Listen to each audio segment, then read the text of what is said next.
আসসালামু আলাইকুম। আ কিভাবে একটি জার্নাল পেপার লেখা যায়, এই কোর্সের আমাদের আজকে ৩ নাম্বার লেকচার। তো ১ম লেকচারগুলোতে আমি আলোচনা করছি যে কিভাবে আমি যদি একটু মনে করি আগের লেকচারগুলো যে হচ্ছে কিভাবে আমরা একটা জার্নাল পেপার লেখা শুরু করব, কিভাবে আমরা টাইটেলটা লিখবো, কিভাবে introduction লিখবো, রিসার্চ ব্যাকগ্রাউন্ডটা লিখবো। এব এই বিষয়গুলো নিয়ে আমি এর আগের ২ টা ক্লাসে কথা বলছি। তো এরই ধারাবাহিকতায় ৩ নাম্বার আমাদের আ যে পোরশনটা আছে সেটা হচ্ছে মেথোডোলজি, অর্থাৎ আমরা যে রিসার্চটা করেছি, এই রিসার্চটা কিভাবে করলাম, আমাদের ডাটা কিভাবে কালেকশন হলো, এগুলো কিভাবে এনালাইসিস করলাম। এগুলো প্রত্যেকটা জিনিস ধাপে ধাপে সিস্টেমেটিক ওয়েতে আ আমাদের রিসার্চ পেপারে ইনক্লুড করাটাই হচ্ছে মেথোডোলজিক্যাল সেকশন। তো একটা রিসার্চ পেপার রাইটিং এর কিন্তু এটা অনেক ইম্পোর্টেন্ট একটা সেকশন। কারণ আমার পরবর্তীতে কেউ যদি এই রিসার্চটা, অর্থাৎ আমি যে রিসার্চটা করেছি বা গবেষণাটা করেছি, একই ধরনের কোনো একটা গবেষণা করতে যায় এবং সে যদি আমার পদ্ধতিটা ফলো করে, আমার পাবলিশড পেপারটা ফলো করে একই ধরনের গবেষণা করতে চায়, আ সে যাতে হচ্ছে সহজেই আমার মেথোডোলজি ফলো করে করতে পারে, এভাবে আমাকে এটা লিখতে হবে। অর্থাৎ আ সে যাতে আমার কাজটা রিপ্রোডিউস করতে পারে। এই কথাটা মাথায় রেখে কিন্তু প্রত্যেকটা ইম্পোর্টেন্ট পয়েন্ট, ম্যাটেরিয়াল, স্টেপ আমাদেরকে মেথোডোলজিতে ইনক্লুড করতে হবে। তো সবার আগেই খুব সহজ ভাষায় যদি আমি বলতে চাই যে মেথোডোলজি কি? কিভাবে আমি আমার রিসার্চটা করলাম? আমার রিসার্চটার পেছনের মেইন মোটিভেশনটা কি? এগুলো সিস্টেমেটিক ওয়েতে স্টেপ বাই স্টেপ হচ্ছে লিখাটাই মেথোডোলজি। এবং মেথোডোলজির আরো একটা ইম্পোর্টেন্ট উদ্দেশ্য হচ্ছে রিপ্রোডিউস করা। অর্থাৎ আমার পরবর্তীতে কেউ যদি একই রকম কোনো এক্সপেরিমেন্ট করতে চায়, সে যদি আমার প্রসিডিউর ফলো করে করতে চায়, সে যাতে রিপ্রোডিউস করতে পারে। অর্থাৎ সাকসেসফুলি আমার প্রসিডিউর ফলো করে একই ধরনের এক্সপেরিমেন্ট করতে পারে। তো মেথোডোলজিতে মূলত কোন বিষয়গুলো ইনক্লুড থাকে? Specific type of study that was carried out, অর্থাৎ আপনি যেই রিসার্চটা করেছেন, আপনি যেই কাজটা করেছেন, সেটা এখানে উল্লেখ থাকে। কিভাবে আপনি ইনফরমেশন গুলো পেয়েছেন এবং এনালাইসিস করেছেন, এটা এখানে উল্লেখ থাকে। Material or instruments employed for the study, অর্থাৎ আপনার পুরো যে গবেষণা কাজটা আছে বা রিসার্চটা আছে, এটা করার সময় আপনি কি ম্যাটেরিয়াল ইউজ করেছেন, কি যন্ত্রপাতি ইউজ করেছেন, কি সফটওয়্যার ইউজ করেছেন, এই প্রত্যেকটা জিনিস আপনার মেথোডোলজিতে উল্লেখ থাকতে হবে। শুধু যে নামটা উল্লেখ থাকলেই হবে তা না, কোন কোম্পানির ম্যাটেরিয়াল ইউজ করেছেন, কোন কোম্পানি বা কোন দেশের ইন্সট্রুমেন্ট ইউজ করছেন, এগুলো কিন্তু ইন ডিটেইলস এ থাকতে হবে। কোম্পানির নাম অথবা যদি ক্যাটালগ নাম্বার থাকে এগুলো সহ। আ এগুলো আমি আরো বিস্তারিত উদাহরণ সহ আজকের এই আ লেকচারে আলোচনা করব। এবং how research biases are prevented or eliminated, অর্থাৎ আমরা জানি যে যেকোনো গবেষণাই আমরা যখন করতে যাই, কিছু বায়াসেস থাকে, অর্থাৎ কিছু আ গ্যাপ থাকে। আমরা বলতে পারি না যে আমাদের এই রিসার্চটা 100% ইউনিক এবং এখানে কোনো সমস্যা নেই। যেমন আ আমি যদি চিন্তা করি একটা গাছকে নিয়ে, মনে করি ধানকে নিয়েই যদি আমি চিন্তা করি, আ যে আমি চাচ্ছি, গতদিন যেমন আমি একটা উদাহরণ ব্যবহার করেছিলাম যে আ ধান গাছ এবং আ হাইট নিয়ে। তো এখন ধান গাছের হাইট নিয়ে যদি আমি গবেষণা করতে চাই, অবশ্যই এটা আমাদেরকে কোনো একটা মাঠে বা ধান ক্ষেতে লাগাতে হবে, অথবা ল্যাবরেটরিতে টবে লাগায় আমরা এই এক্সপেরিমেন্টটা করব। তো আমরা যদি দেখা যায় যে কোনো একটা মাঠে করছি, হ্যাঁ? মাঠে করলে কি ধান গাছের যদি হাইট নিয়ে আমরা কাজ করতে চাই, দেখা যাবে আমাদের অনেকগুলো প্যারামিটার থাকবে আ এবং অনেকগুলো ট্রিটমেন্ট থাকবে। যেমন হচ্ছে ধান গাছে কতটুকু সার ব্যবহার করছি, আ পানি সেচের ব্যবস্থা কিরকম। এখন আ এগুলোর বাহিরেও কিন্তু প্রাকৃতিক কিছু এলিমেন্ট উপস্থিত থাকবে, যেগুলো আমাদের ওই ধান গাছের গ্রোথে প্রভাব ফেলবে। কিন্তু আমরা চাইলেও কিন্তু এই প্রাকৃতিক যে প্রভাবটা এটা বাদ দিতে পারব না। আবার একই এক্সপেরিমেন্ট যদি আমরা ল্যাবরেটরিতে করি, দেখা যাচ্ছে যে একটা টবে আমি বা একটা বড় পাত্রে আমি গাছ লাগাই, আমার এক্সপেরিমেন্টটা করতে চাচ্ছি। সেক্ষেত্রে কিন্তু আমি যতই আ ধান ক্ষেতের মতো একটা হচ্ছে পরিবেশ তৈরি করার চেষ্টা করি, সেটা কিন্তু 100% সম্ভব না। এই যে প্রাকৃতিক কারণগুলো, এনভায়রনমেন্টাল প্রভাবগুলো অথবা আদার প্রভাবগুলো থাকতেছে, এগুলোকে বলা হয় বায়াসিস, এক্সপেরিমেন্টাল বায়াসিস। এই বায়াসিস গুলো যদিও 100% এলিমিনেট করা আমাদের পক্ষে সম্ভব না, কিন্তু কিভাবে কমানো যায় বা আমি আমার এক্সপেরিমেন্টে কিভাবে কমিয়েছি, এ এটাও কিন্তু থাকতে হবে মেথোডোলজিতে। যাতে করে আপনার পরবর্তীতে কেউ যদি আপনার এই রিসার্চটা রিপ্রোডিউস করতে চায়, হ্যাঁ? সে যাতে একই পদ্ধতি ফলো করে এই বায়াসনেস গুলো আ রিমুভ করতে পারে বা এলিমিনেট করতে পারে, প্রিভেন্ট করতে পারে। এবং আপনি এই যে টেকনোলজি গুলো ইউস করছেন বা টেকনিক গুলো ইউস করছেন, কেন করছেন? আ এটার খুব সংক্ষিপ্ত বিবরণ হলেও থাকতে হবে। দেখা যায় যে আমরা জানি যে আ জ্ঞান বিজ্ঞানের হচ্ছে ডেভেলপমেন্টের সাথে, সাথে অনেক রকম টেকনিকস, অনেক রকম টেকনোলজি, ইন্সট্রুমেন্ট এখন কিন্তু এভেইলেবল। এখন এত রকম ইন্সট্রুমেন্ট বা টেকনোলজির মাঝে আপনি নির্দিষ্ট এই টেকনোলজিটাই কেন চুজ করলেন? এটারও কিন্তু হচ্ছে কিছুটা বর্ণনা আ আপনার থাকতে হবে। তো সাধারণত দেখা যায় এই বর্ণনাগুলো introduction এই কিছুটা উল্লেখ করে দেওয়া হয়। তারপরও কিছু, কিছু জিনিস আছে যেগুলো আবার methodology তে উল্লেখ করতে হয়। এই বিষয়গুলোর প্রতিও কেয়ারফুল থাকতে হবে। তো methodology আমরা কিভাবে লিখব, এই পুরো বিষয়টা নিয়ে জানার আগে আ আমি ছোট্ট করে একটু আলোচনা করতে চাই আসলে methodology কত প্রকার হতে পারে বা একটা গবেষণায় আ যে methodology গুলো আমরা ফলো করি সেগুলো আসলে কিরকম হতে পারে। মূলত আমরা গবেষণার কাজে ৩ রকম methodology ইউজ করে থাকি। একটা হচ্ছে কোয়ান্টিটেটিভ, একটা হচ্ছে কোয়ালিটেটিভ, আরেকটা হচ্ছে মিক্সড, অর্থাৎ এই পদ্ধতিতে কোয়ালিটেটিভ এবং কোয়ান্টিটেটিভ ২ রকম methodology ইউজ করা হয়ে থাকবে। এখন কোয়ান্টিটেটিভ যে methodology-টা আছে আ এটা কি? কোয়ান্টিটেটিভ methodology-টা হচ্ছে মূলত এর সাথে নিউমেরিক্যাল ডাটাগুলো রিলেটেড থাকবে। এবং এই যে ডাটাগুলো আমরা পাচ্ছি এগুলোর অ্যানালাইসিসটা মূলত হবে স্ট্যাটিস্টিক্যাল অ্যানালাইসিস, ম্যাথমেটিক্যাল অ্যানালাইসিস বা বিভিন্ন কম্পিউটেশনাল টেকনিক, সফটওয়্যার এগুলো ইউজ করে। তো এখানে যদি আপনি একটু খেয়াল করেন যে কোয়ান্টিটেটিভ অ্যানালাইসিসটা এটা মূলত ৩ রকম হয়ে থাকে।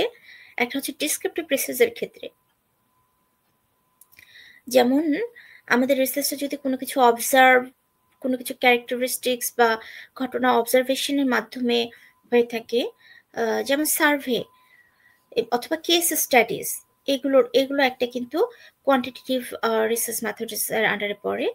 অথবা এক্সপেরিমেন্টাল রিসার্চ যেগুলো আমরা ল্যাবরেটরিতে করে থাকছি অথবা ফিল্ডে করছি, হ্যাঁ?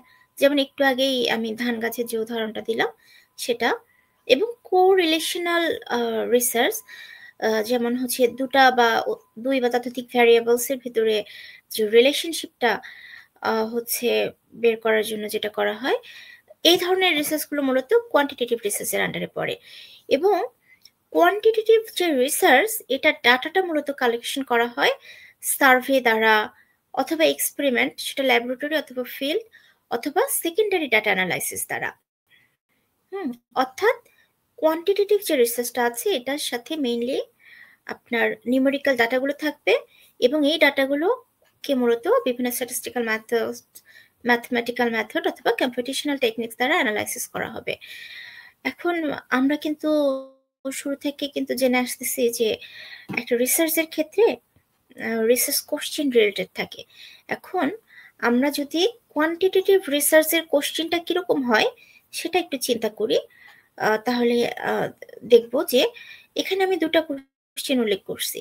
প্রথমটা হচ্ছে what is the effect of salinity stress on the growth rate of Ulva prolifera. Ulva prolifera কি? এটা হচ্ছে একটা সামুদ্রিক ঘাস। এখানে বলা হয়েছে যে স্যালাইনিটি অর্থাৎ সমুদ্রের পানির লবণাক্ততা বেড়ে গেলে এই সামুদ্রিক ঘাসটার গ্রোথে কিরকম প্রভাব পড়ে।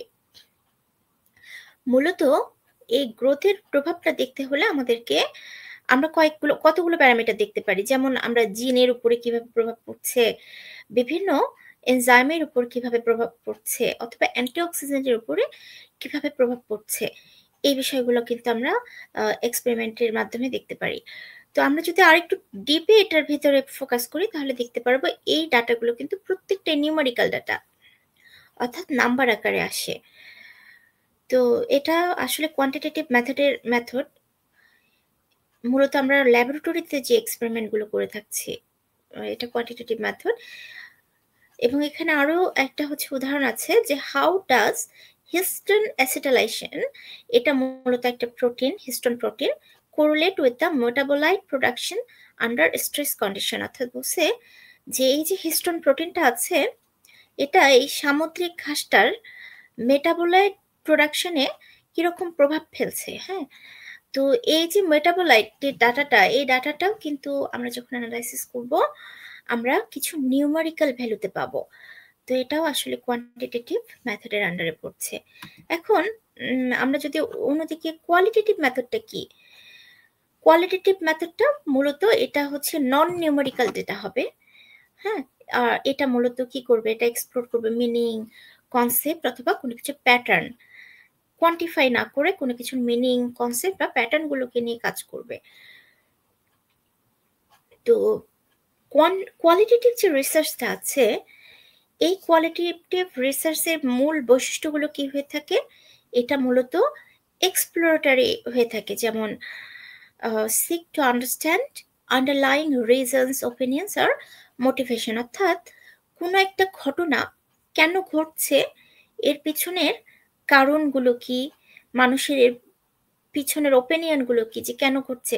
যেমন আমি যদি বর্তমান প্রেক্ষিতে এটা হচ্ছে আলোচনা করতে যাই যে বিভিন্ন কারণে সন্ত্রাসী কর্মকাণ্ড বেড়ে যাচ্ছে। হ্যাঁ, এখন আমি যদি এটা নিয়ে একটা সার্ভে করতে যাই সাধারণ মানুষের কাছে, আমি হয়তোবা যে রাস্তায় কিছু মানুষকে, সাধারণ মানুষ যারা যাদেরকে প্রতিনিয়ত বের হতে হয় বাসা থেকে কাজের জন্য, তাদেরকে জিজ্ঞেস করবো যে এই যে বর্তমানে বিভিন্ন সন্ত্রাসী কর্মকাণ্ড বেড়ে যাচ্ছে, আপনাদের ওপিনিয়ন কি, আপনারা কেন মনে করছেন এগুলো বাড়ছে। হুম, এই ধরনের আর কি যে রিসার্চ গুলো। আবার নন নিউমেরিক্যাল ডাটা বলতে বিভিন্ন রকম ইমেজ, ইন্টারভিউ, অবজারভেশন, এই ধরনের হচ্ছে সোর্স গুলো ব্যবহার করে আমরা যে ডাটাগুলো পাই। যেমন আমি একটু আগে সমুদ্রের পানির লবণাক্ততা নিয়ে কথা বলছিলাম। তো আপনারা অনেক সময় আমরা সমুদ্র বিজ্ঞানে যারা কাজ করে তারা কিন্তু তাদেরকে যে পুরো সমুদ্রের মনে করেন কোনো একটা ঘূর্ণিঝড় হয়েছে, এই ঘূর্ণিঝড়ের প্রভাবে অন্যান্য আশেপাশের দেখা গেছে যে নদীতে সমুদ্রে পানি ঢুকে গেছে, এরকম ঘটনাগুলো ঘটছে। এখন কোন একজন গবেষকের কি সম্ভব যে একটা নদীর পুরো নদীতে যে সে স্যাম্পল কালেক্ট করে সে ল্যাবরেটরি অ্যানালাইজ করবে যে হচ্ছে লবণাক্ততা কতটুকু বাড়লো? এটা আসলে সম্ভব না। সেক্ষেত্রে তারা কি করে, তারা স্যাটেলাইট ডাটা ইউজ করে। হ্যাঁ, স্যাটেলাইট ডাটাগুলো কি হয়, বিভিন্ন কালারের মাধ্যমে, কালার চেঞ্জের মাধ্যমে দেখায় যে কোন জায়গাটায় লবণাক্ততা বেড়ে গেছে, অথবা সমুদ্রের এই যে পৃথিবীর তাপমাত্রা বাড়ছে এর কারণে কোন জায়গায় সমুদ্রের পানির তাপমাত্রাটা বেড়ে গেছে, এরকম স্যাটেলাইট ডাটাগুলো ইমেজের মাধ্যমে আসে। তো এই যে ইমেজের স্যাটেলাইট ডাটার ইমেজগুলো ব্যবহার করে এরা হচ্ছে অ্যানালাইসিস করছে। সেটা তাপমাত্রা হোক অথবা সমুদ্রের পানির লবণাক্ততা হোক, এটা হচ্ছে একটা কোয়ালিটেটিভ ডাটা।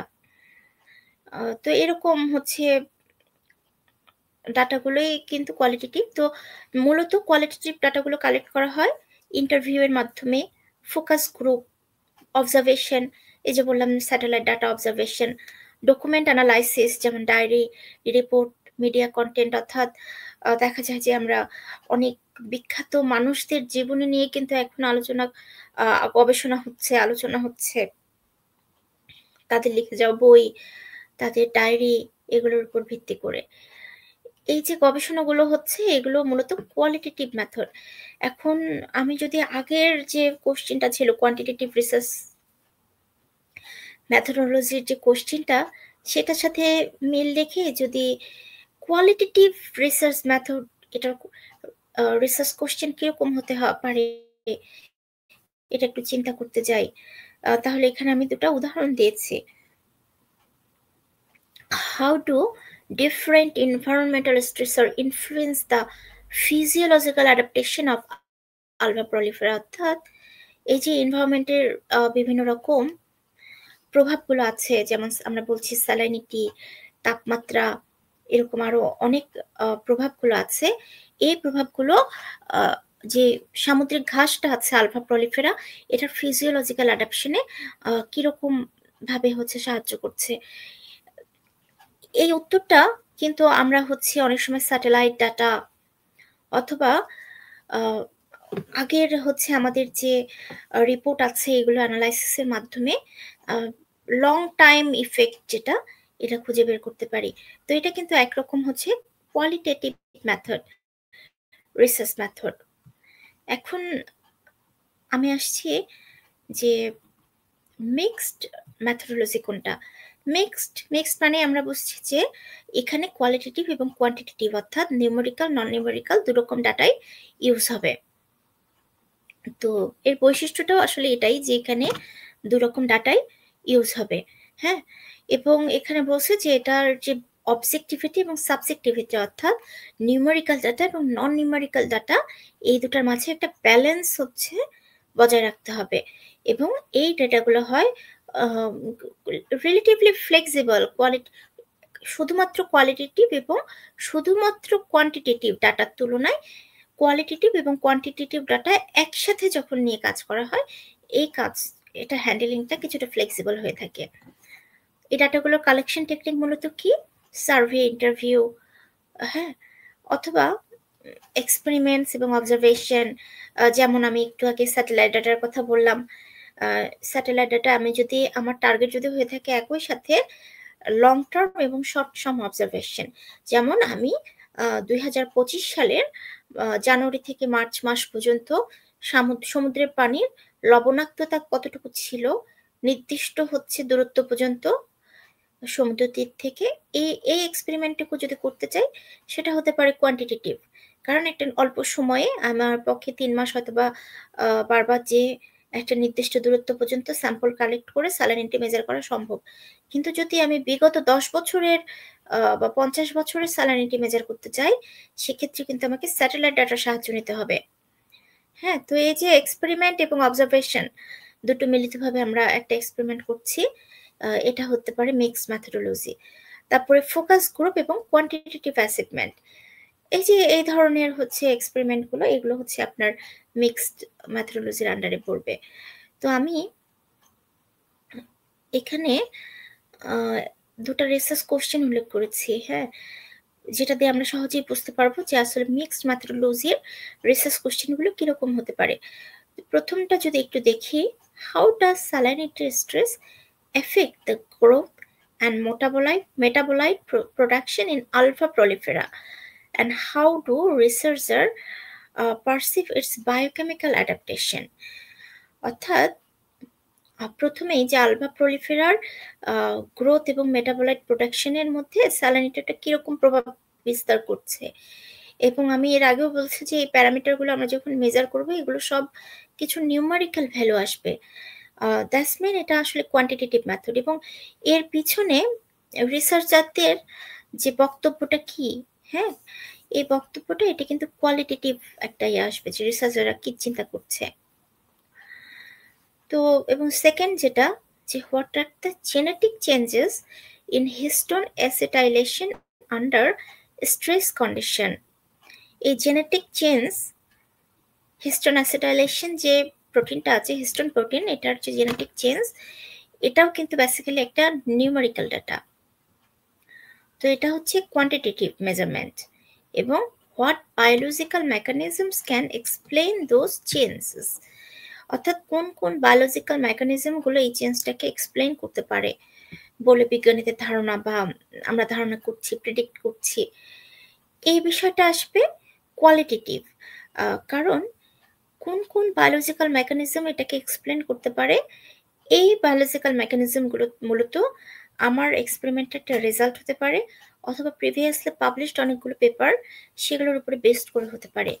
তো মূলত এটা হবে কোয়ালিটেটিভ। হ্যাঁ, তো রিসার্চ মেথোডোলজিতে এই কোয়ান্টিটেটিভ, কোয়ালিটেটিভ বা মিক্সড মেথড এই কথাগুলো সরাসরি উল্লেখ না থাকলেও রিসার্চ মেথোডোলজি সুন্দরভাবে গুছিয়ে রিপ্রোডিউসেবল ভাবে লেখার জন্য এই তিনটা টার্ম কিন্তু খুব ভালো মতো বোঝা দরকার।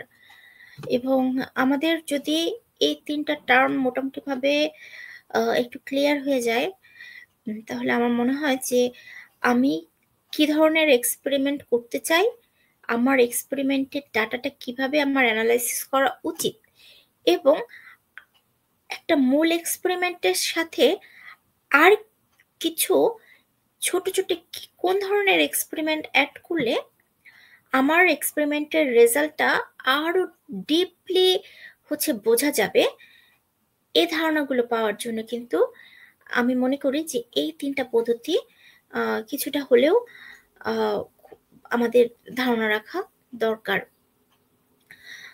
কারণ আমরা যখন একটা এক্সপেরিমেন্ট করতে যাই, যেমন আমি এখানে বারবার আলফা প্রলিফেরা নামক একটা সামুদ্রিক ঘাসের কথা বলছি। এই সামুদ্রিক ঘাসটা আমি এখানে মূলত জেনেটিক্যাল এক্সপেরিমেন্টগুলো নিয়ে, অর্থাৎ এই সামুদ্রিক ঘাসটা সমুদ্রের লবণাক্ততা বৃদ্ধি পেলে কিভাবে অ্যাডাপ্টেশন করে বা তাপমাত্রা বৃদ্ধি পেলে এর অ্যাডাপ্টেশনটা কিরকম হয় এটা নিয়ে আলোচনা করছি।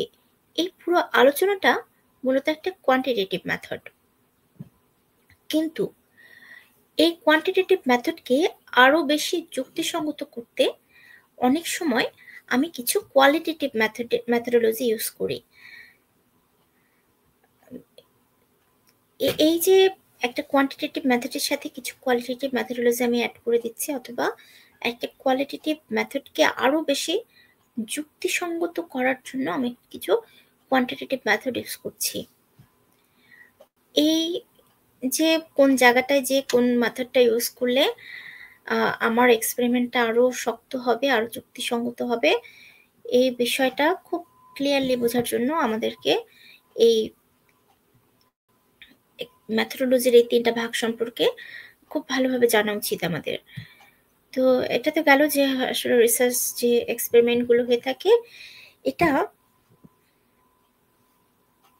মূলত কত ভাগে হতে পারে, আমাদের ডাটাগুলো কিভাবে অ্যানালাইসিস করতে পারি, কালেক্ট করতে পারি, এগুলো কত প্রকার। এখন আসি মেইন যে পোর্শনটা, কিভাবে মেথোডোলজি লিখবো। কিভাবে মেথোডোলজি লিখবো এই পোর্শনটাকেও আমি একটু সহজভাবে লেখার জন্য দুই ভাগে ভাগ করেছি। প্রথমটা হচ্ছে রিসার্চ ডিজাইন এবং দ্বিতীয়টা হচ্ছে ডেটা কালেকশন এবং ডেটা অ্যানালাইসিস মেথডস। রিসার্চ ডিজাইনটা কি? আমি যদি রিসার্চ ডিজাইনটা এক্সপ্লেন করতে যাই, এক কথায় আমার যে রিসার্চ প্রজেক্টটা আছে এটা ডিটেইল একটা আউটলাইন হচ্ছে কি রিসার্চ ডিজাইন, অর্থাৎ আমি এখনো রিসার্চটা করিনি। আমি রিসার্চটা এখনো করিনি, রিসার্চ পেপার লেখা এখনো শুরু হয়নি, কিন্তু আমি ভবিষ্যতে এটা করব। এই যে শুরু করার আগে আমি একদম শুরু থেকে আমার স্যাম্পল কোথা থেকে কালেক্ট করব, আমি যে সামুদ্রিক ঘাসটা নিয়ে কাজ করছি, আমি আ কোথা থেকে এই ঘাসটা কালেক্ট করব, কিভাবে কালেক্ট করব?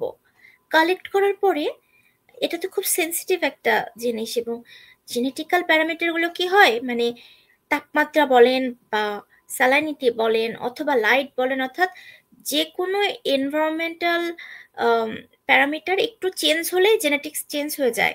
জেনেটিক্যাল যে মডিফিকেশন গুলো আছে, জেনেটিক্যাল যে জিন রেগুলেশন, পাথওয়ে এগুলো কিন্তু চেঞ্জ হয়ে যায়, হ্যাঁ?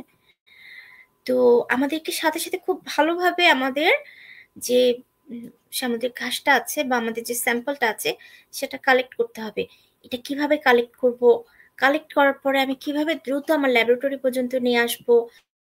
আসার পরে সবার ১ম আমি কোন ধাপটা করব? কারণ ফেলায় রাখা যাবে না। যতই আমি সংরক্ষণ করি ভালোমতো, এই স্যাম্পল গুলো কিন্তু ফেলায় রাখা যাবে না। তাহলে এগুলোর কোয়ালিটি ধীরে, ধীরে খারাপ হতে যাবে, হতে থাকবে। হুম? তাই আমাদেরকে সবকিছু আগে প্রিপেয়ার করে রাখতে হবে। কোথায় কিভাবে নিয়ে আসবো, সবার ১ম কোন স্টেপ করব, তারপরে কোন স্টেপ করব। আ সবকিছু যদি আমরা আগে থেকে ঠিক করে রাখি অর্থাৎ রিসার্চ ডিজাইনটা ঠিক করে রাখি, তাহলে কিন্তু আমরা আমাদের স্যাম্পলটার কোয়ালিটি মেইনটেইন করতে পারবো এবং আমাদের রিসার্চটা ভালোমতো করতে পারবো। তাই রিসার্চ মেথোডোলজির আমি মনে করি একটা ইম্পোর্টেন্ট পার্ট হচ্ছে রিসার্চ ডিজাইন। অর্থাৎ আপনি স্যাম্পল কালেকশন থেকে ডাটা এনালাইসিস পর্যন্ত কি করবেন তার একটা আউটলাইন তৈরি করে রাখবেন। তো এখানে আমি হচ্ছে আ কিভাবে রিসার্চ ডিজাইন যে আছে এর হচ্ছে কিছু আউটলাইনে কি, কি থাকতে পারে, হ্যাঁ? এটার সম্পর্কে আমি কিছুটা লিখেছি। যেমন ১ম এ স্টাডি ডিজাইন যে আপনার স্টাডিটা কিরকম হবে? যে একটু আগে আমি বললাম যে কোয়ালিটেটিভ, কোয়ান্টিটেটিভ, মিক্সড, এক্সপেরিমেন্টাল। আসলে আপনার এক্সপেরিমেন্টটা কিরকম হবে? যদি আপনার রিসার্চটা হয়ে থাকে এক্সপেরিমেন্টাল, তাহলে এক্সপেরিমেন্ট আপনি কিভাবে করবেন? যদি কোয়ালিটেটিভ হয়ে থাকে আপনি কিভাবে করবেন এটা, হ্যাঁ? যদি কোয়ান্টিটেটিভ হয়ে থাকে কোন প্রসিডিউর এর উপর ভিত্তি করে? এগুলো অবশ্যই আগে থেকে প্রিপেয়ার থাকতে হবে। তারপর স্যাম্পল সিলেকশন আপনি কোন স্যাম্পলটা আপনি এই যে সামুদ্রিক ঘাসটা নিচ্ছেন, আপনি ম্যাচিউর সামুদ্রিক ঘাস কালেক্ট করবেন নাকি হচ্ছে ইয়াং করবেন? আ তো বা কোন পার্টটা করবেন? এরকম ভেরিয়েবল আপনি কি ভেরিয়েবল থাকবে? Uh independent variable, dependent variable, control হ্যাঁ? এবং সেগুলো কিভাবে আপনি মেজার করবেন?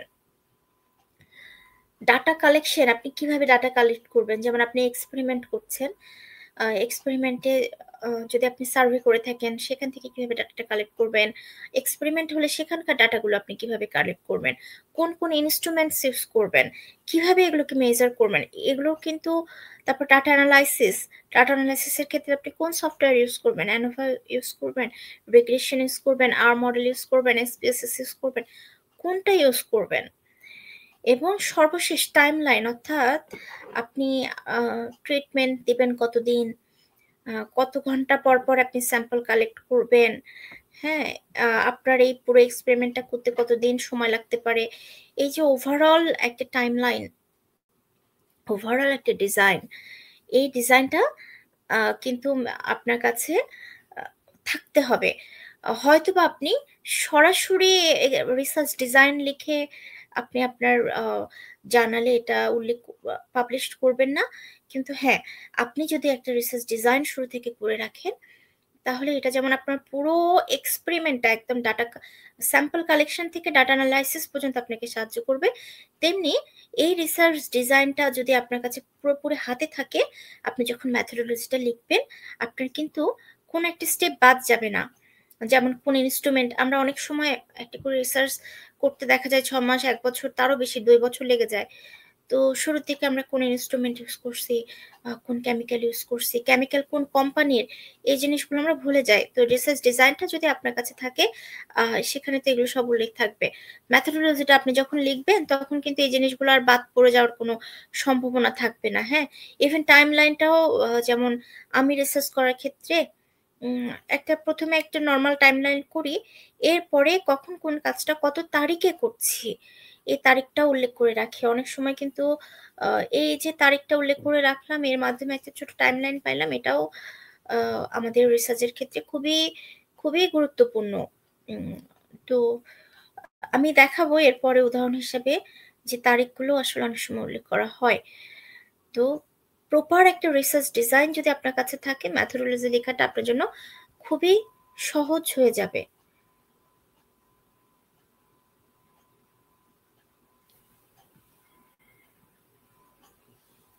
এখানে আমি আমার একটা পাবলিশড পেপারের রিসার্চ ডিজাইন, খুব শর্ট একটা রিসার্চ ডিজাইন দেখাইছে। আসলে ইন ডিটেইলসে আমার রিসার্চ ডিজাইনটা আরো বড় ছিল, এবং হচ্ছে আমার যে একটা প্রোটোকল আমি লিখেছিলাম যে শুরু থেকে শেষ পর্যন্ত আমি কিভাবে করতে চাচ্ছি, এটা আরো বড় ছিল।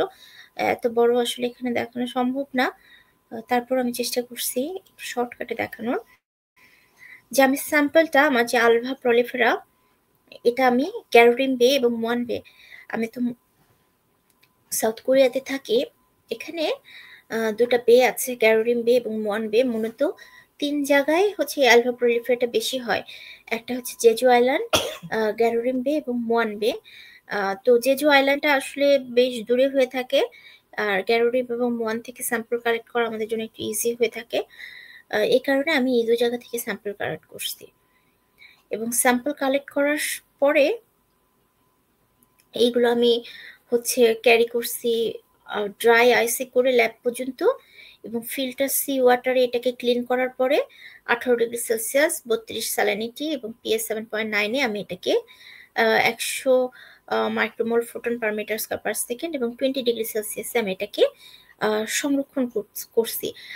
আমরা জানি যে হচ্ছে যতই ল্যাবরেটরিতে আমরা কন্ট্রোল কন্ডিশনে সমুদ্রের ওই তাপমাত্রাটা তৈরি করার চেষ্টা করে থাকি, এনভায়রনমেন্টটা তৈরি করার চেষ্টা করে থাকি না কেন, তারপরে আসলে একটা প্রাকৃতিক পরিবেশ এবং ল্যাবরেটরির পরিবেশে পার্থক্য হয়। এই কারণে আমরা যখন একটা স্যাম্পল কালেক্ট করি, সরাসরি সাধারণত ওই দিনে এক্সপেরিমেন্ট করি না। ল্যাবরেটরি কন্ডিশনে কয়েকটা দিন ওটাকে রেখে দেই, ল্যাবের কন্ডিশনে ওদেরকে অ্যাডপ্ট করে নেওয়ার জন্য, একটু অ্যাডপ্ট করে নিলে তারপরে আমরা এক্সপেরিমেন্ট করি। তো সেই সময়টুকুর জন্য আমি এই প্যারামিটারগুলো ইউজ করছি, এবং আমি যে রিসার্চটা করছি ওটার জন্য একটা টাইটেল ঠিক করছিলাম, যাতে করে আমি পথভ্রষ্ট না হয়ে যাই আর কি। তো আমার টাইটেলটা ছিল transcriptomic analysis provides new insight into the tolerance mechanism of green microalgae alpha prolifera to high temperature and light stress. অর্থাৎ হাই টেম্পারেচার লাইট স্ট্রেসের আন্ডারে ট্রান্সক্রিপ্টমিক অ্যানালাইসিসের মাধ্যমে আমি আলফা প্রলিফেরার যে টলারেন্স মেকানিজম এটা খুঁজে বের করছি। তো এখানে আমি একটা এক্সপেরিমেন্টাল ডিজাইনও কিন্তু আগে থেকে করে রাখছিলাম, যে কন্ট্রোল আমি 20°C ইউজ করছি, এবং 100 micromole photon per metre square per second use করছিলাম। এবং এক্সপেরিমেন্টের জন্য 2 রকম স্ট্রেস ইউজ করছি, একটা high stress, medium high stress. এই দুটো টেম্পারেচার আলাদা ছিল। হ্যাঁ, তারপরে স্যাম্পলিং টাইম কত হবে, কত গ্রাম আলগি স্যাম্পল করব, কতটা রেপ্লিকেট করব, তারপরে এই যে রেপ্লিকেশন স্যাম্পল কালেক্ট করলাম, এরপরে আরএনএ এক্সট্রাকশন কিভাবে করব, কিভাবে ট্রান্সক্রিপ্টমিক সিকোয়েন্সিং করব, কিভাবে ভ্যালিডেশন করব, এগুলো আসলে আমার মেইন যে রিসার্চ ডিজাইনটা এখানের একদম ইন ডিটেলস প্রোটোকল ছিল। ওই যে বললাম যে আমার হাতে স্যাম্পল কালেক্ট করে নিয়ে আসার পরে কয়েকদিন সময় থাকে একটু স্যাম্পলটাকে ল্যাবরেটরি এনভায়রনমেন্টে স্থির হওয়ার জন্য, করার জন্য। এই কয়েকদিনের ভিতরে আসলে একটা রিসার্চ ডিজাইন তৈরি করে ফেলা সম্ভব না।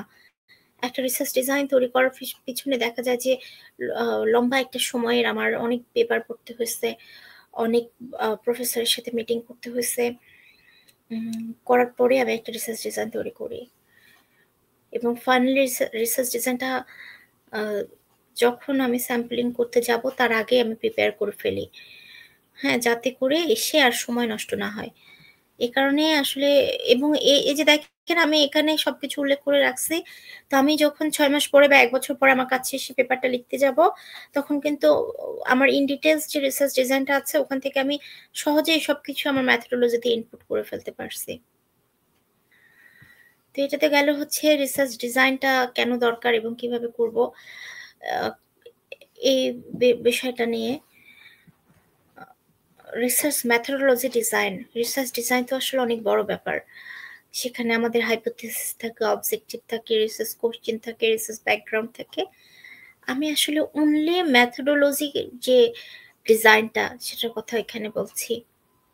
তো এখন আসি ইন ডিটেলসে কিভাবে মেথোডোলজি সেকশনটা লিখব।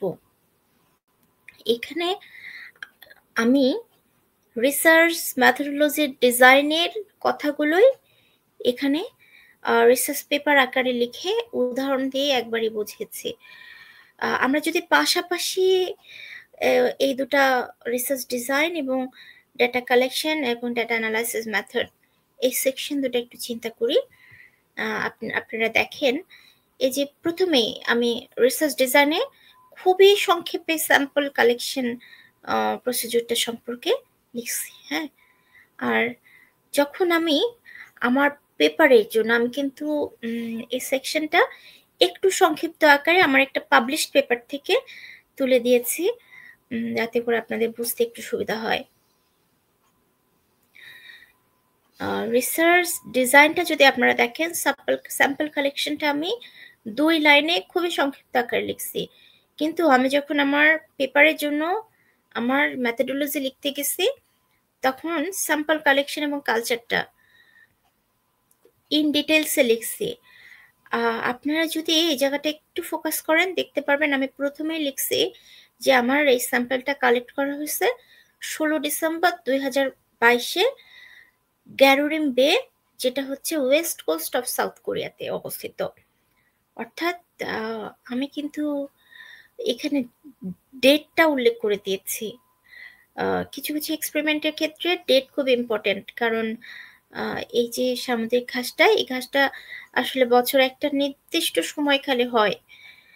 তো এই সময়ের বাইরেও কখনো কখনো পাওয়া যায়, বাট সেটা আসলে এক্সপেরিমেন্ট করলে আমি যেমন তাপমাত্রার প্রভাবটা দেখতে চাচ্ছি, এই যে প্যারামিটারগুলো এটার রেজাল্টটা হয়তো বা আলাদা আসবে। যদি ডিসেম্বরের জায়গায় আমার স্যাম্পলটা ফেব্রুয়ারিতে কালেক্ট করা হতো বা মার্চে কালেক্ট করা হতো, সেক্ষেত্রে এক্সপেরিমেন্টের রেজাল্টটা আলাদা আসতো। এটার জন্য কত তারিখে আমি কালেক্ট করছি এটা উল্লেখ করাটা খুবই ইম্পর্টেন্ট। এবং গ্যারোরিম বে, অর্থাৎ এর আগে আমি উল্লেখ করছি যে সাউথ কোরিয়াতে 3টা জায়গায় মূলত খুব ভালো, খুব বেশি পরিমাণে আলফা প্রলিফেরা পাওয়া যায়, সেটা হচ্ছে গ্যারোরিম বে, মোয়ান বে এবং জেজু আইল্যান্ড। তো এই যে 3টা জায়গা, এই 3টা জায়গার কিন্তু ভৌগোলিক অবস্থার সামান্য পার্থক্য আছে এবং এর কারণে এদের যে জেনেটিক্যাল অ্যাডাপ্টেশন, মেটাবলিজম এগুলোতেও কিছুটা পার্থক্য আছে। এই কারণে কোন জায়গা থেকে আপনি কালেক্ট করছেন এটা উল্লেখ করা খুবই জরুরি। ইভেন যে ভৌগোলিক অবস্থান সেটা উল্লেখ করাও খুবই জরুরি।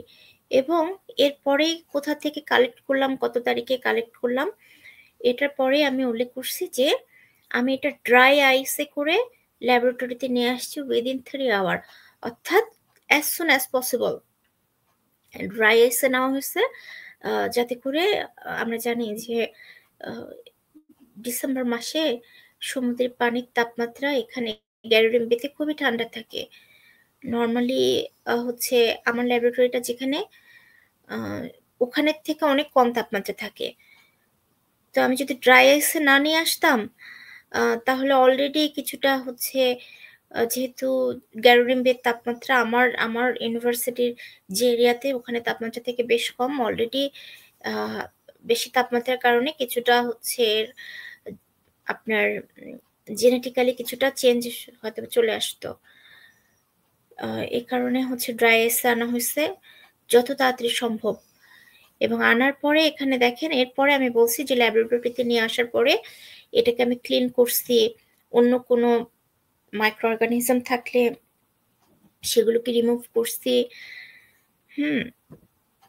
এবং কোনো কোকালচার স্পেসিস থাকলে সেগুলোকে আমি আলাদা করছি। অর্থাৎ আমি চেষ্টা করছি যে আলফা প্রলিফেরার সাথে অন্য কোনো সামুদ্রিক ঘাস যাতে না থাকে, শুধু এরাই থাকে, এবং ব্যাকটেরিয়া যাতে না থাকে এবং অন্য কিছু না থাকে। এরপরে আমি যে এই সামুদ্রিক ঘাসটাকে 18 ডিগ্রি সেলসিয়াস, 32 স্যালিনিটি এবং 7.9 পিএইচে আমি এটাকে রেখে দিচ্ছি, এবং দিনের আলো রাতের আলো 12 ঘন্টা 12 ঘন্টা করে ছিল। এই যে দেখেন, অর্থাৎ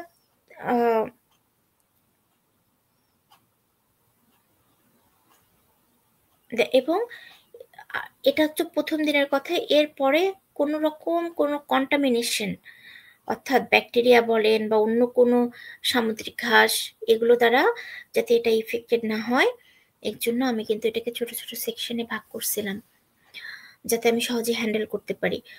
অর্থাৎ একদম কত তারিখে আমি স্যাম্পল কালেক্ট করছি, কিভাবে নিয়ে আসছি, যে জায়গা থেকে কালেক্ট করছি সে জায়গার ভৌগোলিক অবস্থান কি, কিভাবে আমি ল্যাবরেটরি পর্যন্ত আনছি, কিভাবে পরিষ্কার করছি, কিরকম পানিতে রাখছি, কিভাবে হ্যান্ডেল করছি, এ টু জেড কিন্তু আমি আমার স্যাম্পল কালেকশন এবং কালচার কন্ডিশনে উল্লেখ করছি। এখন আপনি যদি মনে করেন একজন লিখেছেন যে উনি ইকোনমিক্সে হচ্ছে পড়াশোনা করছেন এবং রিসার্চ পেপার লিখছেন, হয়তোবা তার এক্সপেরিমেন্টটা আলাদা হবে আমার থেকে, কিন্তু তার ক্ষেত্রেও কিন্তু সে যে ডাটা কালেকশন করছে বা সে কোনো একটা এক্সপেরিমেন্ট করছে, তার ক্ষেত্রেও কিন্তু এভাবে এ টু জেড এক্সপেরিমেন্টের শুরু থেকে শেষ পর্যন্ত প্রত্যেকটা প্যারামিটার, প্রত্যেকটা ছোট থেকে ছোট জিনিস মেথোডোলজিতে রাখতে হবে, যাতে করে আপনার পরবর্তীতে কেউ যদি এই একই ধরনের এক্সপেরিমেন্ট করতে চায় সে যাতে করতে পারে। ইভেন তার যদি এক্সপেরিমেন্টের রেজাল্টে একটু কম বেশি আসে, সে অ্যাটলিস্ট যাতে তুলনা করতে পারে, বলতে বুঝতে পারে যে আচ্ছা ওর রেজাল্ট এরকম আসলো, আমার একটু কম বেশি আসলো, কেন আসলো? তখন যাতে আপনার কালচার কন্ডিশন, আপনার হ্যান্ডেলিং সিস্টেম সবকিছু তুলনা করে সে ফাইন্ড আউট করতে পারে যে হ্যাঁ, ও এটা এইভাবে করছিল, আমি এইভাবে করছি, তাই হয়তোবা আমাদের এক্সপেরিমেন্টের রেজাল্টে কিছুটা পার্থক্য আসছে। এরপরে দেখেন, এটাতে গেল যে ওই স্যাম্পলটা কিভাবে নিয়ে আসা হলো, হ্যাঁ, এবং কিভাবে কিছুটা ল্যাবরেটরি কন্ডিশনে অ্যাডপ্ট করার জন্য ওটাকে রেখে দেওয়া হলো। এরপরে এখানে আমি এটাকে কি করছি, ট্রিটমেন্ট, অর্থাৎ আমি আমার এক্সপেরিমেন্টটাতে আপনারা আরেকবার একটু ব্যাকে যেয়ে যদি দেখাই, যে আমি এখানে রিসার্চ ডিজাইনে দেখেন, এক্সপেরিমেন্টাল ডিজাইনে আমি বলছি এক্সপেরিমেন্টাল ট্রিটমেন্ট দিচ্ছি 32টা, একটা হাই স্ট্রেস গ্রুপ, একটা medium high stress group. High stress গ্রুপে আমি দিছি 30 ডিগ্রি সেলসিয়াস এবং 300 micromole photon per metre square per second, এবং মিডিয়াম হাই স্ট্রেস গ্রুপে দিছি 25 degree Celsius 200 micromole photon per metre square per second. এতটুকুই উল্লেখ করছি। হ্যাঁ, আমি কিন্তু মেইন আমার রিসার্চ ডিজাইনটা আরেকটু ইন ডিটেলসে আছে। তো আমি যখন মেথোডোলজিটা লিখছি, এই ট্রিটমেন্টটাই কিন্তু আমি ইন ডিটেলসে লিখছি। দেখেন, এখানে আমি প্রথমেই লিখছি যে আমি আমার স্যাম্পলটাকে 3টা গ্রুপে ভাগ করছি, মিডিয়াম হাই স্ট্রেস আর একটা হচ্ছে কন্ট্রোল। এরপরে স্টেরিলাইজ ইকুইপমেন্ট আমি ইউজ করছি, অর্থাৎ অটোক্লেভ ফার্স্টে করছি, করে এই যে মনে করেন আমি কাঁচি, ব্লেড যাই ইউজ করি না কেন আমার এই সামুদ্রিক ঘাসগুলোকে আলাদা করতে, ছোট ছোট কনিক্যাল ফ্লাক্সগুলো, সেগুলোতে যাতে কোনো প্রকার ব্যাকটেরিয়া বা কোনো কিছু না থাকে যেটা আমার এক্সপেরিমেন্টে কিছুটা প্রভাব ফেলতে পারে, সে সবগুলো জিনিসকে নষ্ট করার জন্য আমি স্টেরিলাইজ করছি উচ্চ তাপমাত্রা এবং উচ্চ তাপমাত্রা এবং উচ্চ চাপে এগুলোকে আমি অটোক্লেভ করছি। করার পরে রেপ্লিকেশন করছি 3টা করে। আমরা জানি যে যে কোনো এক্সপেরিমেন্টে আমরা সেটা যে কোনো ডিপার্টমেন্টের জন্য যে কোনো এক্সপেরিমেন্টে আমাদেরকে রেপ্লিকেশন খুবই জরুরি। শুধুমাত্র একটা হচ্ছে স্যাম্পল দিয়ে আমরা বলতে পারি না আমার এক্সপেরিমেন্টটা অ্যাকিউরেট।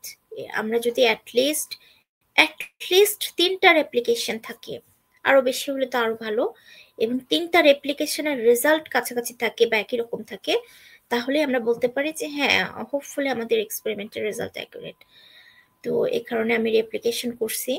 রেপ্লিকেশন করার সময় আমি 200 মিলিলিটারের কনিক্যাল ফ্লাক্স ইউজ করছি।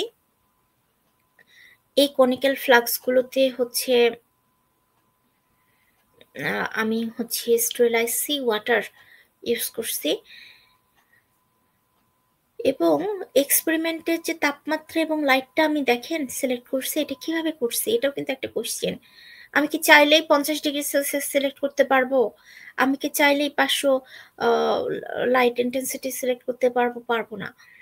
আ কারণ হচ্ছে আলফা প্রলিফেরা একটা সহ্য ক্ষমতা, নির্দিষ্ট সহ্য ক্ষমতা আছে, হ্যাঁ? এই যে এটা আমি কোথা থেকে জানলাম? এটা অবশ্যই আগে কাজ করছে এমন কারো পাবলিশড পেপার বা বই থেকে জানছি। সেটা কিন্তু আমি রেফারেন্স আকারে এখানে উল্লেখ করে দিছি। এবং একেকটা করে ফ্লাক্সে আমি কত গ্রাম করে আ সামুদ্রিক ঘাস নিয়েছি এবং নেওয়ার পরে কত ঘন্টার সময় আমি স্যাম্পলিং করছি, কত গ্রাম করে স্যাম্পলিং এর সময় প্রত্যেক আ রে স্যাম্পলে হচ্ছে ছিল। এই একদম সবকিছু ইন ডিটেইলস এ কিন্তু টেম্পারেচার ট্রিটমেন্ট এবং টিস্যু স্যাম্পলিং এই জায়গাটায় আমি উল্লেখ করছি। যে কেউ যদি আমার এই এক্সপেরিমেন্টটা করতে চায় আবার, সে খুব সহজেই এটা ফলো করে করতে পারবে। এবং স্যাম্পলগুলো কালেক্ট করে রেখে দিলে হবে, নরমাল তাপমাত্রায় হবে না, এটা কিন্তু পচে যাবে। আবার আমরা বাসায় যেমন মাছ, মাংস সংরক্ষণ করি ডিপ ফ্রিজ, সেখানে রাখলে কি হবে? হবে না। আমরা যদি নরমালি চিন্তা করি যে ডিপ ফ্রিজে কোনো একটা খাবার বেশি সময় রাখলে কিন্তু স্বাদ নষ্ট হয়ে যায়। আ কারণ কিছুটা হলেও তো পরিবর্তন আসে। তো আমাদের তো পরিবর্তন আসা যাবে না আমাদের স্যাম্পলে। কারণ আ এই রিসার্চ রেজাল্টটার কিন্তু অনেক ইম্পোর্টেন্ট। এ কারণে -80°C এ আমরা স্যাম্পলটাকে কালেক্ট করছি। আ তো এই যে একদম শুরু থেকে শেষ পর্যন্ত, হ্যাঁ, এখানে কিন্তু আসলে আ একবার পড়লে মনে হবে যে এই ইনফরমেশন গুলো খুব একটা ইম্পোর্টেন্ট না। বাট অ্যাকচুয়ালি প্রত্যেকটা ইনফরমেশন কিন্তু খুবই ইম্পোর্টেন্ট। এই যে আমরা -80 তে কালেক্ট করলাম। এরপরে আ আমি করছি আরএনএ এক্সট্রাকশন। আরএনএ এক্সট্রাকশনটা কিভাবে করছি? এটা কিন্তু আমি আমার রিসার্চ ডিজাইনে, মেথোডোলজিক্যাল ডিজাইনে আ একটু শর্টকাটে উল্লেখ করছি। কিন্তু এটা তো আমি আমার পাবলিশড পেপার থেকে সরাসরি তুলে দিচ্ছি। কিছুটা কাটছাঁট করছি কারণ পুরোটা আসলে এখানে তুলে দেওয়াটা একটু ডিফিকাল্ট। তো আমি কিভাবে আরএনএ এক্সট্রাকশন করছি এটা যদি আপনি দেখেন যে প্রত্যেকটা টিস্যু স্যাম্পল থেকে 0.1 গ্রাম করে আমি টিস্যু নিচ্ছি। নিয়ে ট্রাইজল রিয়াজেন্ট ইউজ করছি, করে টোটাল আরএনএ এক্সট্রাক্ট করছি। দেখেন এই কথাগুলো কিন্তু প্রত্যেকটা ওয়ার্ডই কিন্তু ভেরি ইম্পোর্টেন্ট। 0.1 গ্রাম টিস্যু ইউজ করছি। এই টিস্যুর পরিমাণটা যদি 0.1 এর জায়গায় 0.2 হয়ে যাইত, তাহলে এই যে ট্রাইজল রিয়াজেন্ট ইউজ করছি, আ এটার পরিমাণটারও কিন্তু চেঞ্জ আসতো, হ্যাঁ? তাই এটা কিন্তু উল্লেখ করাটা খুব ইম্পোর্টেন্ট। একইভাবে আমি এখানে বলছি যে টোটাল আরএনএ। এখানে কিন্তু আমি এমআরএনএ, আরআরএনএ কিছু বলি নাই। আমরা জানি যে আরএনএ বেশ কয়েক রকম। আ টোটাল আরএনএ, মেসেঞ্জার আরএনএ এরকম হচ্ছে বেশ কয়েক রকম, তো রাইবোজোমাল আরএনএ। তো আমি কিন্তু এখানে হচ্ছে টোটাল আরএনএ ইউজ করছি, মেসেঞ্জার আরএনএ না। তো টোটাল আরএনএ এক্সট্রাক্ট করতে ট্রাইজল রিয়েজেন্ট ইউজ করছি এবং পাশে যদি আপনি দেখেন যে ইনভিট্রোজেন আ কার্লসব্যাড সিএ ইউএসএ, অর্থাৎ ট্রাইজল রিয়েজেন্টটা ইউএসএ এর একটা কোম্পানি থেকে নেওয়া। হ্যাঁ, এই ইউএসএ এর কোম্পানিটার নামও কিন্তু আমি এখানে উল্লেখ করে দিচ্ছি। হতে পারে যে অন্য কোম্পানি থেকেও আপনি এই রিয়েজেন্ট কিনে এই কাজ করতে পারেন। কিন্তু অবশ্যই আপনাকে কোম্পানির নাম উল্লেখ করে দিতে হবে। এবং এখানে আমি একটা ছোট্ট কথা লাল কালার দিয়ে বুঝাইছি যে ম্যানুফ্যাকচারার্স প্রোটোকল। যে প্রোটোকল বা পদ্ধতি ব্যবহার করে আমি আরএনএটা এক্সট্রাক্ট করছি, পদ্ধতিটা আসলে অনেক বড় এবং এই যে রিয়েজেন্টের সাথে এই পদ্ধতির একটা প্রোটোকল দিয়ে দেয়। যেহেতু প্রোটোকলটা দিয়ে দেয় এবং এটা পাবলিকলি এভেইলেবল, তাই আমার হচ্ছে এটা উল্লেখ আমি ইন ডিটেইলস এ না করে শুধু ম্যানুফ্যাকচারার্স প্রোটোকল লিখছি। যে কেউ ট্রাইজল রেজিন, ইনভেট্রোজেন ইউএসএ লিখে সার্চ দিলে প্রোটোকলটা পেয়ে যাবে। এটা খুবই easy. That's why a at least এই যে আমি ম্যানুফ্যাকচারার প্রোটোকল ইউজ করছি, এটা হুবহু তাদেরটাই ফলো করছি। কোন প্রকার মডিফিকেশন আনি নাই। তাই এই কথাটা উল্লেখ করতে পারছি। এবং মডিফিকেশন যদি করতাম তাহলে কিন্তু আমার উল্লেখ করতে হতো মডিফাইড ম্যানুফ্যাকচারার্স প্রোটোকল। তারপরে একইভাবে এই যে আরএনএ আমি এক্সট্রাক্ট করলাম। এরপরে এর কোয়ান্টিটি, পিউরিটি, ইন্টিগ্রিটি হচ্ছে মেজার করার জন্য ন্যানো ফটোমিটার, স্পেকট্রোফটোমিটার একটা ইউজ করছি। এই স্পেকট্রোফটোমিটারটা ইউজ হয় একটা কোম্পানির। এই কোম্পানির নামটাও কিন্তু এখানে উল্লেখ করতে হবে। অর্থাৎ আমি কোন ইনস্ট্রুমেন্ট ইউজ করলাম আহ, এবং সেই ইনস্ট্রুমেন্টটা হচ্ছে কোন কোম্পানির সেটাও কিন্তু আমি এখানে উল্লেখ করে দিলাম। বলতে চাচ্ছি এখন এক্স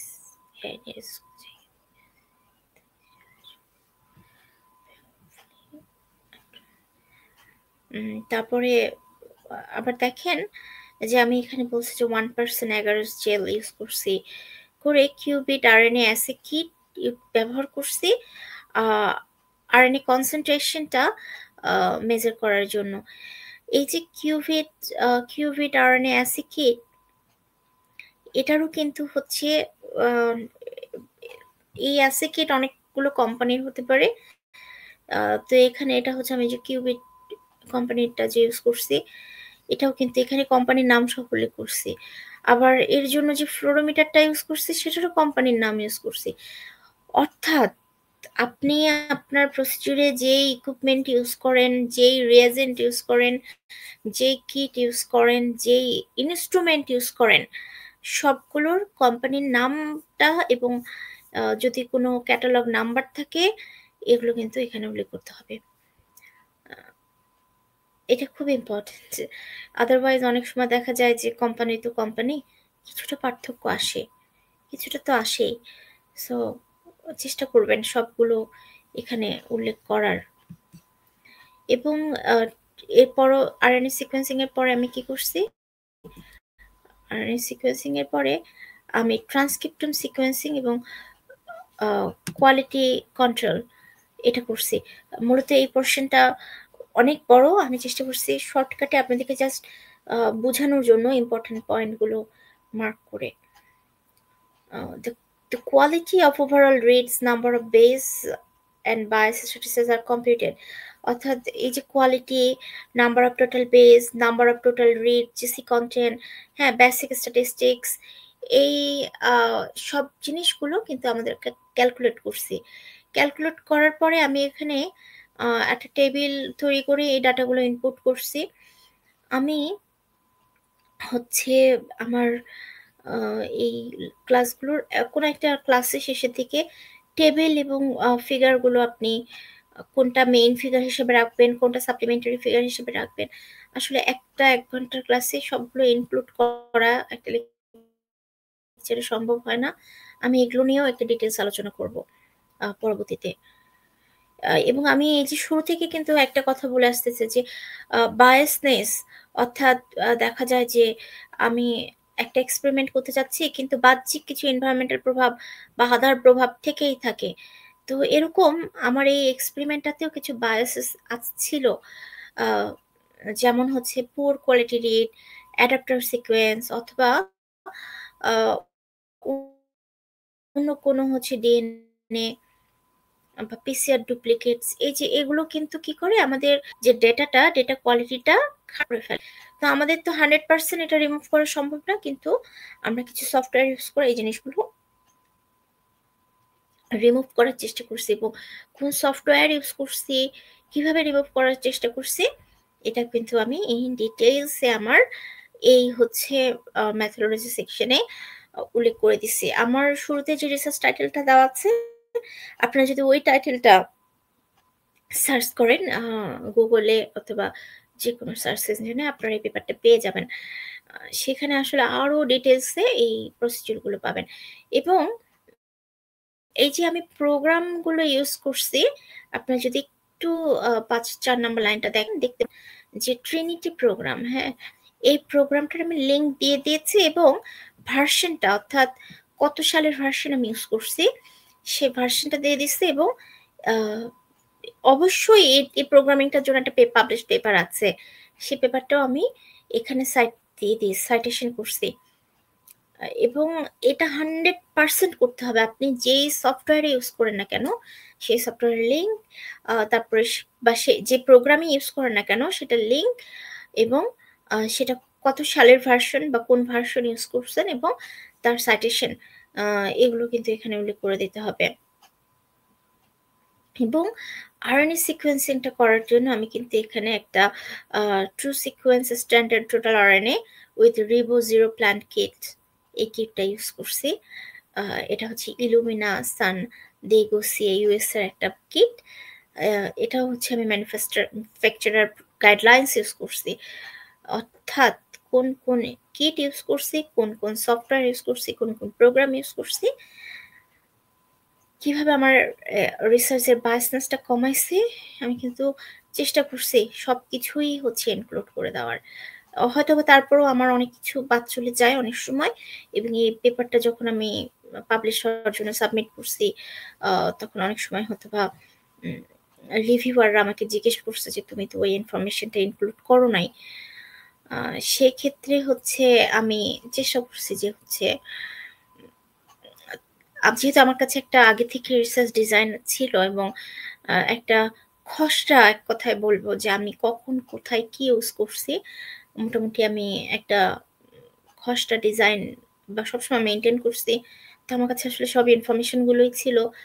ভুলেও যদি কিছু বাদ পড়ে যায় আমি ওটা ইনক্লুড করে দিতে পারছি। এবং সবার শেষে আরো কতগুলো স্টেপ আছে। আসলে সবগুলো স্টেপ যদি আমি বর্ণনা করতে যাই, এই রিসার্চ মেথোডোলজির আসলে আমার মনে হয় ২ ঘন্টাতেও হবে না। তো আমি সরাসরি কিভাবে ভ্যালিডেশন অফ দ্য জিন, অর্থাৎ এই যে আমি আরএনএ সিকোয়েন্স ইউজ করলাম, করে কিছু পাথওয়ে পাইছি, কিছু জিন পাইছি। পাওয়ার পরে আমি কিভাবে সিওর হয়েছি যে আমার ডাটাটা ভ্যালিড, এটার একটা প্রসিজার এখানে উল্লেখ করছি। আমি কতগুলো এনালাইসিস থেকে কিছু পাথওয়ে সিলেক্ট করছি। এই পাথওয়ে গুলো থেকে কতগুলো জিন সিলেক্ট করছি, এবং সর্বশেষ আমি ৭০ টা জিন সিলেক্ট করছি, হ্যাঁ? করার পরে আমি কিউপিসিআর ভ্যালিডেশন করছি বা আরটি-পিসিআর ভ্যালিডেশন করছি। তো এই যে আমি জিনগুলো সিলেক্ট করলাম, এগুলোর আমরা আপনারা যদি কেউ জেনেটিক্সে মোটামুটি অভিজ্ঞ হয়ে থাকে তাহলে আপনারা জানবেন যে আরটি-পিসিআর বা কিউপিসিআর ভ্যালিডেশন এর জন্য আমাদেরকে প্রাইমার দরকার। এই প্রাইমারটা ডিজাইন করতে হয় কিছু সফটওয়্যার ইউজ করে। এই সফটওয়্যার গুলোর কোনগুলো পেইড থাকে, কোনগুলো ফ্রি থাকে। আপনি যেটাই ইউজ করেন না কেন, সেটা কিন্তু এখানে হচ্ছে কোন সফটওয়্যারটা ইউজ করছেন, কোন ভার্সনটা ইউজ করছেন, কোন কোম্পানি বা কোন দেশের, সেটা উল্লেখ করতে হবে। আমিও করছি। এবং কিউপিসিআর করার সময় আপনার বা আরটিপিসিআর করার সময় কোন রিয়েজেন্টটা ইউজ করছেন, করছি, সেটা কোন কোম্পানির, কোন দেশের, তো টাকারা কোম্পানির। টাকারা এটা একটা জাপানিজ কোম্পানি। তো এই তো এভাবে আরকি ওই যে শুরুতে আমি বলতেছিলাম যে ইন ডিটেইলস কিভাবে করব, কি, কি কেমিক্যাল ইউজ করে করব, কি ইনস্ট্রুমেন্ট ইউজ করে করব, কি, কি স্টেপ ফলো করে করব, এবং কিভাবে কোনো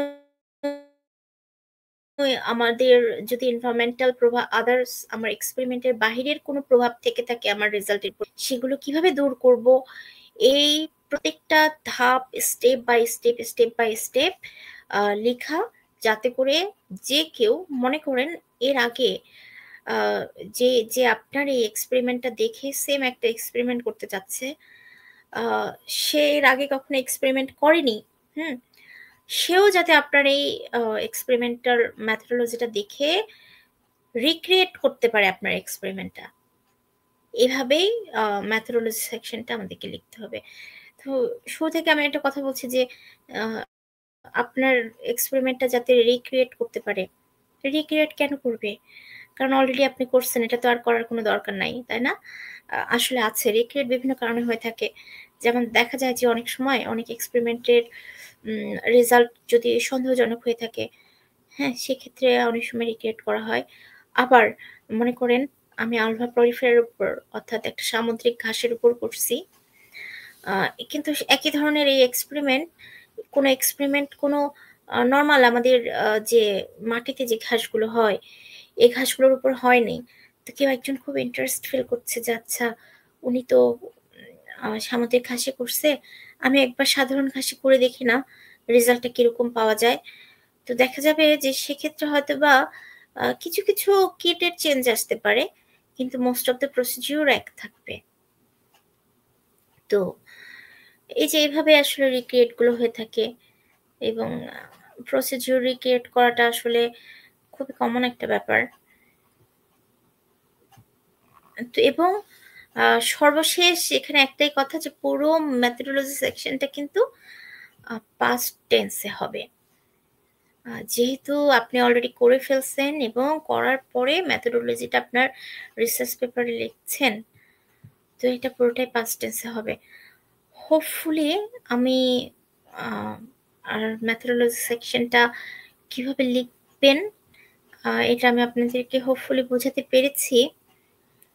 আ এবং হচ্ছে আমার মনে হয় যে আপনি আ সায়েন্স, আর্টস, কমার্স, ইকোনমিক্স আ অথবা এআই যেটা নিয়েই কাজ করেন না কেন, আ আপনি বা আপনারা যদি আমার এই রিসার্চ মেথোডোলজিটা কিভাবে লেখে এর যে বেসিক স্টেপ গুলো আছে সেগুলো ফলো করেন। হোপফুলি আপনারা হচ্ছে আ রিসার্চ পেপার বা রিসার্চ মেথোডোলজি লিখতে পারবেন সহজেই। আর হচ্ছে একজন ভাই লিখছেন যে রিসার্চ পেপার নিয়ে লেখালেখি করার কথা ভাবছেন।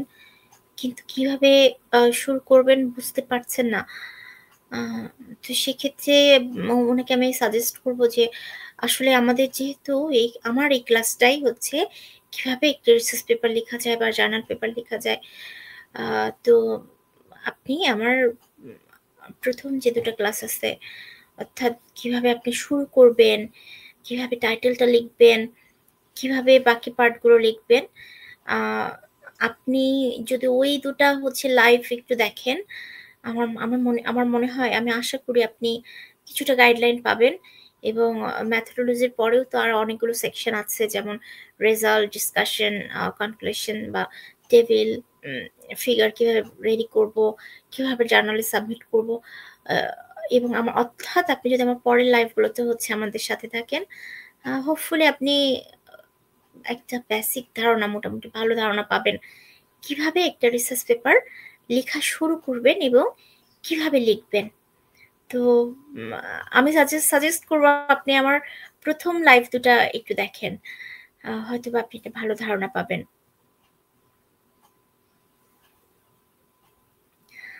আর আ উম ২য় ভাইয়া উনিও একই কথা বলছেন যে উনি এআই নিয়ে রিসার্চ করতে চান। কিন্তু কিভাবে রিসার্চ করতে হয় এটা বুঝতে পারছেন না। আ আসলে শুরুতে আমি যখন ফাইনাল ইয়ারের স্টুডেন্ট ছিলাম অনার্স, ফাইনাল ইয়ারে না আমি যখন মাস্টার্সে উঠছি, তখন আসলে আমার জন্য এটা খুবই ডিফিকাল্ট একটা বিষয় ছিল।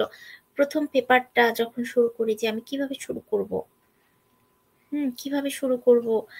এটা আসলে ১ম এ এটা একটু আ কঠিন মনে হয়। কিন্তু শুরু করলে শেষ হয়ে যায়। সাহস করে শুরু করতে হবে, শুরু করলেই শেষ হয়ে যাবে। আর ১ম পেপারটা লেখা শেষ করলে পরেরগুলো অনেক ইজি হয়ে যাবে।